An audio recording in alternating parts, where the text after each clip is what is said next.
culture 2 years ago in St Helens was that this is a fighting town, and we used to see groups of people coming in who purely wanted to come in, have a lot to drink and then have a fight and then go home. It was my role to try and come up with something to combat that, which is Operation Stand.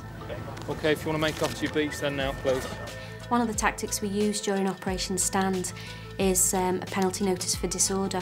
And that means that when they go out and they see an incident happening, they can issue a penalty notice to the person that's causing any problems.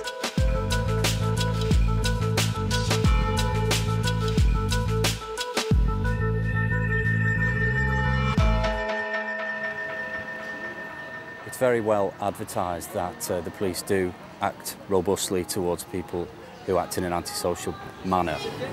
Off you go.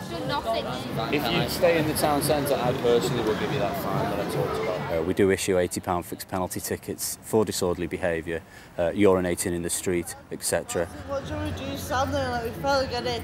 The thought of having a fine at the beginning of the evening prevents them really from wanting to stay out all night, because they know that most of that money is now going to be paid on their fine. We've had a bit of disturbance. The females was starting to be quite abusive towards the officers. She has been warned about her behaviour and she's been taken away from the situation. She has continued to swear and it's in a public place, there are people walking around, and she's been dealt with by way of a fixed penalty for Section 5 public order. Do you accept one of these forms? Do you accept the fine, yeah? It's not hard to give them out.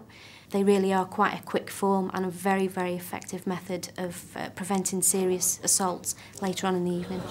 Yeah, it's outside the bullying bar. It makes things easier for us and for the courts, because they don't need to be put through the court system, so it's easier in that respect. And they just get that fine, they pay it. Hopefully that is a bit of a lesson to themselves and they're not going to end up with a criminal conviction as such.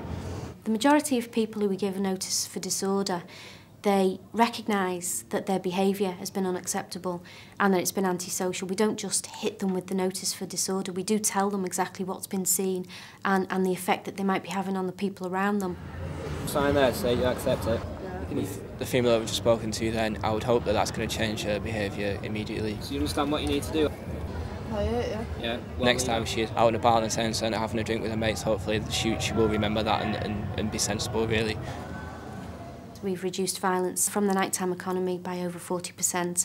We've reduced violence within licensed premises by over 60% in the last 2 years. And that is solely and purely down to the policing, the issuing of penalty notices for disorder, the policing of micro-beats and the work that we've done with the licensees and the premises themselves. We don't actually give out as many as we used to, because I think people are getting the message now. Don't come to St Helens and cause trouble, because you will get a fine.